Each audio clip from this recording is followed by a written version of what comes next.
Keno kimhukumu ule mama, maana ule mama tayari unamtengenezea chuki kwa nini mimi hujanisikiliza. Lakini unaweza ukalichukua jambo pia kutoka kwa mama, kwa sababu ni mke wako, unampenda yule. Sawa, akakwambia bana, mwanao ananifanyia 1 2 3.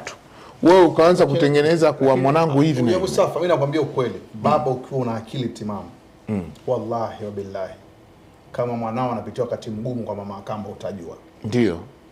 Ukiwa unafuatilia, kama mama Akambo kanyooka, mtoto wako ndo ana matatizo utajua. Unajua kitu miongoni mwa dalili ya wazi kabisa kujua kama mtoto wako anapitia mazingira mazuri au mambo. Kwa sababu wanawake wanajua kuacting sana. Ukiwepo pale anaweza akakuactia anampenda yule mtoto, yani anampenda kweli kweli. Lakini ukiondoka ndio utagundua kwamba mke wako kuna mambo mengi yanapitia. Pengine utapata taarifa na dada wa kazi atakwambia hapa kuna shida hii. Kwa ile ilikuwa ni alert ya kukushtua uanze kufuatilia kwa karibu. Lakini kitendo cha kuona mtoto kwamba hana uhuru, yani hajiamini, anakuwa na hofu, hapo juu hapa pana kitu.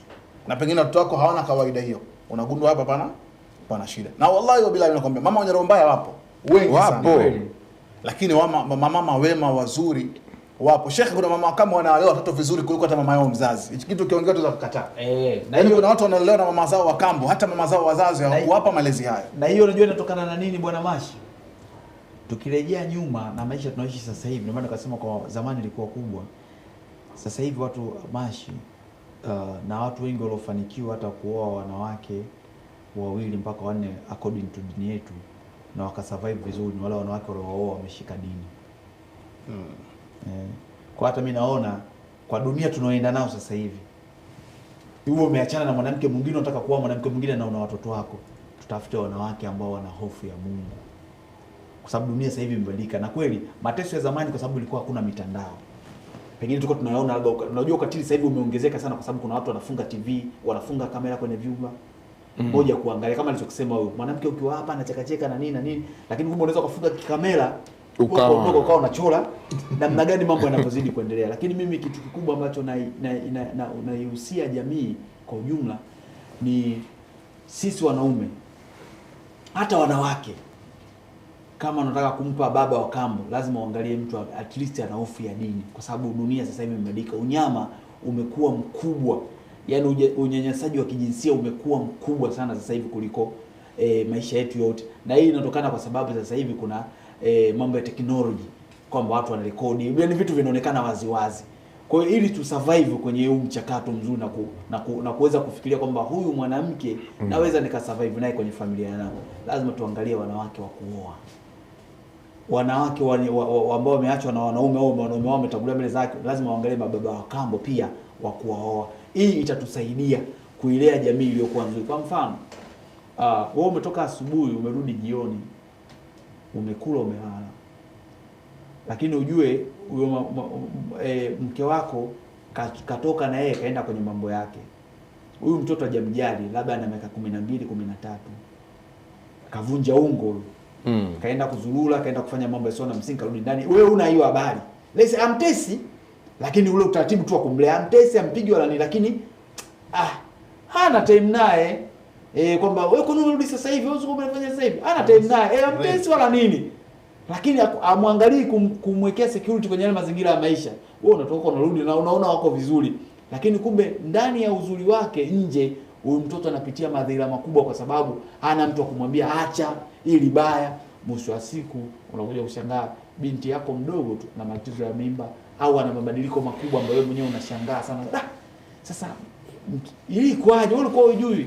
Na wewe ndio unaishi naye na unamuona vizuri. Wewe kuna mambo mengi. Sasa Mr. Wadhi nikimwambia mama akimwambia acha, mtoto akija kumwambia baba yake mama ananitesa ananifokea, baba anakasirika. Kwa sababu Mustafa tunaenda kwenye hofu. Mwanamke akiwa na hofu au mwanaume akiwa na hofu ya Mungu, mtu mwenye hofu atasema, atakwambia baba nani bwana fulani nimemwambia 1 2 3. Na wapo hao wanawake, sio wanawake wote wana roho mbaya. Atakwambia baba ana 1 na 2 na 3. Nimemwambia huyu mtoto hanisikii. Kwa hiyo nikaona nikichukua hatua za ziada zinaweza zikaletea mimi shida. Hebu wewe kama baba zungumza na mtoto. Okay, asante sana. Mada ni tamu, mada ni nzuri na inatufanya maalumati yazidi kutoka, lakini muda nao hautunao kwa sasa hivi. Moja kwa moja ni muda wa kwenda kusikiliza nukuu ya leo katika mtazamo.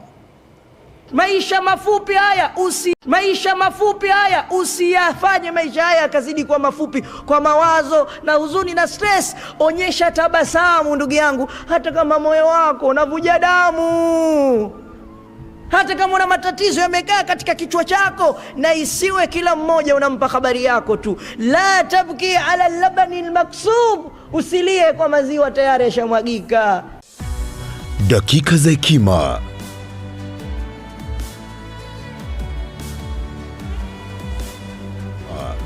Onesha tabasamu. Na hivyo ndivyo tulivyomaliza mtazamo katika siku hii leo. Tuwashukuru tu wale wote ambao walikuwa sababu ya kufanikisha kwenda hewani kwa kipindi hiki, kwani kufikia hapa sisi hatuna la ziada. Mtazamo leo tumemaliza katika namna hii. Asante kwa timu nzima ya mtazamo wa Kishki TV, na mzungumzia ndugu yangu Omari Salum Nganga, Ahmad Anton Kimamba, Juma Saisef, Tarik Najmi, pamoja naye pia alikuwepo Abdul Karim Ibn Abdurrahman katika upande wa kupiga picha hapa. Asante pia kwa mwenzangu Mustafa Ismail, lakini pia kwa mgeni wetu hapa, mchambuzi na mdau wa masuala mazima maendeleo ya kijamii, Mr. Awadhi Jumbe. Mimi naitwa mwana wa Maalim Mashi, na wapenda wote kwa ajili ya Allah nawatakia siku njema. Tukutane tena hapo kesho kunako katika mtazamo ya siku nyingine.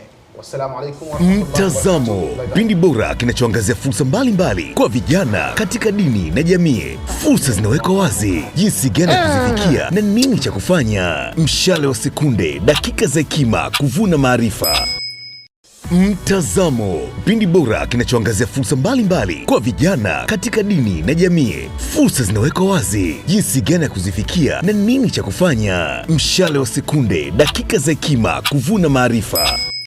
Kishki TV, nuru ya dini yako.